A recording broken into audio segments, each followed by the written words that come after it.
Bonjour et bienvenue dans Qatar 365, le magazine qui vous donne de nouvelles perspectives sur Doha et son territoire. Je suis Miranda Hatti. En tant qu'hôte de la Coupe du monde de football, le Qatar a entamé une année importante pour le sport. Dans cet épisode, nous voyons de quoi est fait l'avenir de ce secteur. Dans un instant, nous entrons dans le monde des e-sportifs, parlons business du sport et enfin, saisissons la balle au bond en découvrant le padel. L'e-sport est devenu une attraction majeure dans le monde entier avec ses conventions, compétitions et chaînes de streaming, à tel point que des institutions éducatives s'y intéressent de près. Sheherazade Ghafour a découvert les raisons de cet engouement ici au Qatar. Qui a réussi à faire quelque chose de génial aujourd'hui ? Inspirer la prochaine génération d'e-sportifs, l'International School of London est la première au Moyen-Orient et en Afrique du Nord à utiliser les jeux vidéo comme outil d'apprentissage et à créer sa propre ligue de sport électronique. Notre objectif principal est de développer les compétences du XXIe siècle, la communication, la collaboration, l'empathie, la prise de recul, l'esprit critique et la résolution de problèmes pour utiliser la passion des élèves pour les jeux vidéo comme moteur de l'apprentissage.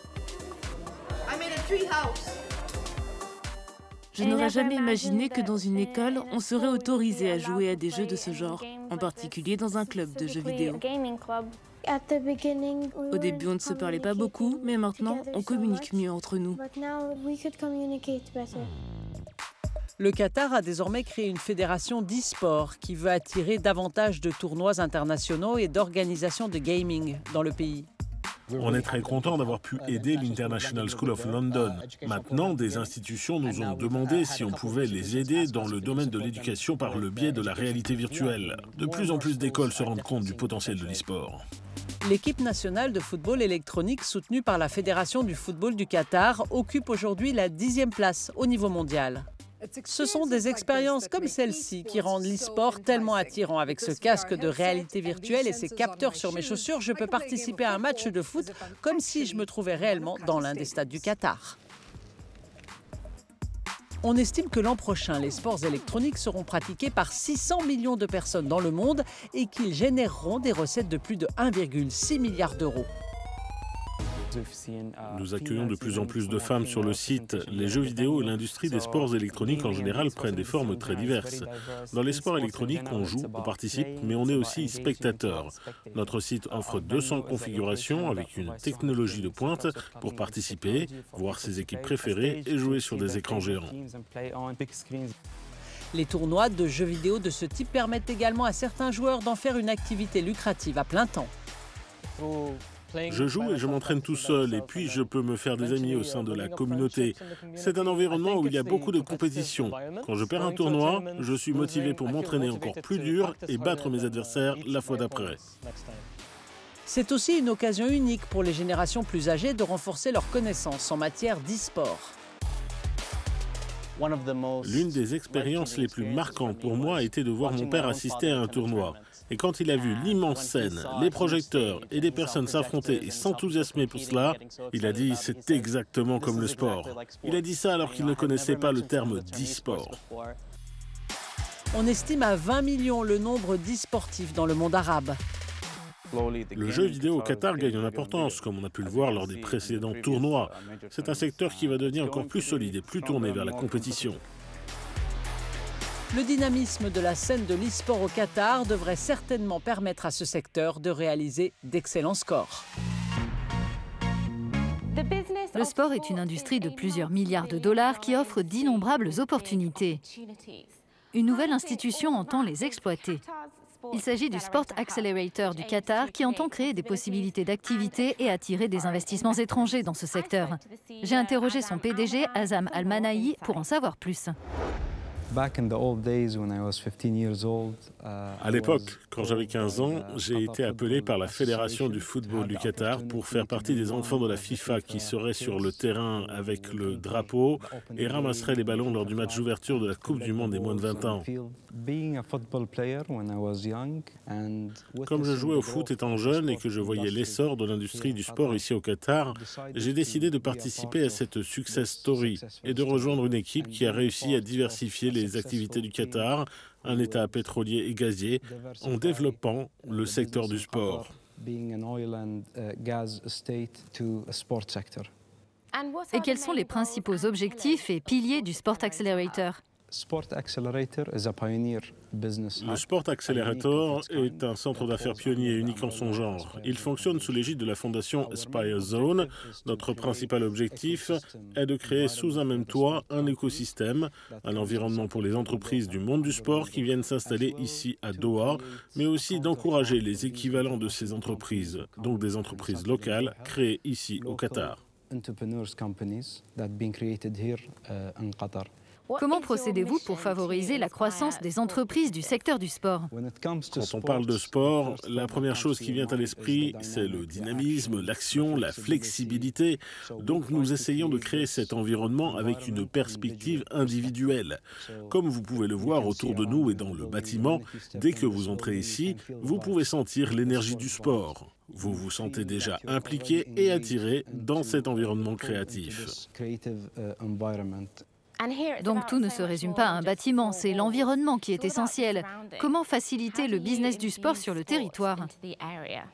Généralement, dans l'hôtellerie, on essaye toujours de vous vendre une vue sur la mer. Ici, nous essayons de vous vendre une vue sur les terrains pour que vous puissiez voir les pelouses, et ce, à 360 degrés autour du bâtiment. Nous sommes situés au milieu d'une ville dédiée au sport, à savoir la fondation Aspire Zone, où vous pouvez rencontrer l'élite du secteur. Quel type de nouvelles entreprises peuvent émerger du monde du sport ? Dans le bâtiment, nous accueillons des entreprises internationales qui sont des success stories comme Microsoft et la Liga. Mais je cite toujours les success stories des startups. Sponix, par exemple, a été lancée ici au sein du Sport Accelerator il y a 1 an. Et maintenant, elle poursuit sa route en Europe, en Asie et dans les pays du Golfe. C'est une entreprise de technologie qui a créé des replays en 3D à la télévision pour les matchs de football. Aujourd'hui, ils ont réussi à signer des accords avec la Serie A italienne, l'UEFA et même des entreprises comme beIN Sports.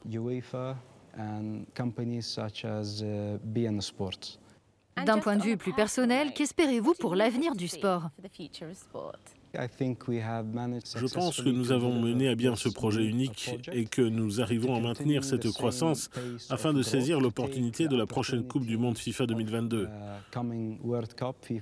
Nous continuerons à préserver cet héritage en nous concentrant désormais sur les projets en cours.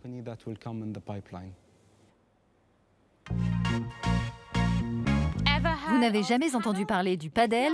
Alors restez avec nous, nous allons découvrir l'un des sports de raquettes qui connaît la croissance la plus rapide dans le monde. Et c'est ici au Qatar qu'il est le plus populaire. Mélange de tennis et de squash, le padel gagne du terrain. Julia et Guilherme sont venus d'Espagne il y a 1 an pour enseigner ce sport à Doha. Le club de sport Aspire est l'un des premiers lieux équipés de cours de padel dans le pays. Le padel est un sport très facile à pratiquer dès que l'on commence.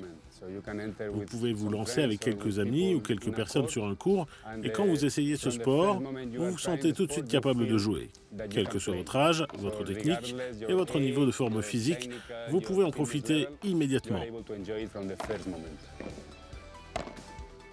Je prends un cours par semaine et j'apprends énormément auprès de mon entraîneur. Julia, elle, entraîne des femmes qui pratiquent ce sport. La majorité d'entre elles sont qataries.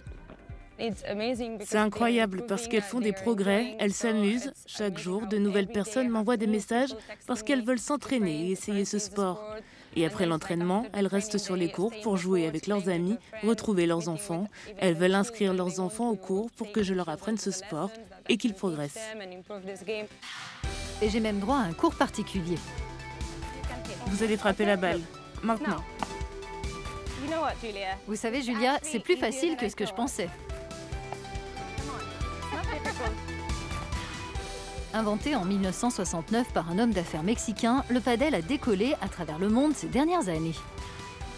Généralement pratiqué en double, ce sport sans contact est devenu essentiel pour ceux qui cherchaient à faire de l'exercice pendant la pandémie de Covid-19. Et selon Gonzalo Sacho, qui a lui-même remporté plusieurs compétitions, cette discipline ne peut que gagner en popularité.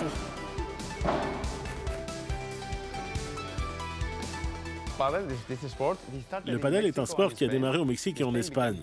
Il a eu énormément de succès il y a 20 ou 30 ans et aujourd'hui il est en plein essor partout, dans toute l'Europe, dans les pays du Golfe, en Asie, en Afrique et aux États-Unis. Je suis certain que dans quelques années on le pratiquera partout. La Fédération internationale de padel, l'instance dirigeante de ce sport, a créé un nouveau circuit mondial pour cette discipline. Et avec autant de terrains et d'amateurs au Qatar, rien d'étonnant à ce que son premier événement ait lieu dans le pays.